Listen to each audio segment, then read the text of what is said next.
چی میشه اگه یه حفره خیلی عمیق در زمین حفر کنیم؟ این کار رو نخستین بار شوروی سابق انجام داد.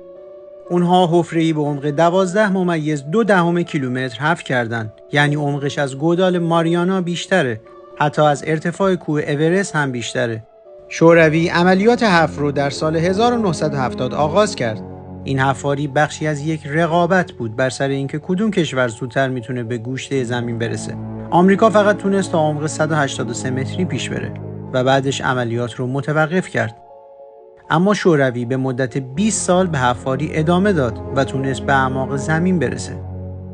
اونها حدود 1/3 از مسیر رسیدن به پوسته زمین رو طی کردند. اما بعدش درجه حرارت به قدری زیاد شد که انتظارشو نداشتن. متاها و تجهیزات حفاری شروع به ذوب شدن کردند.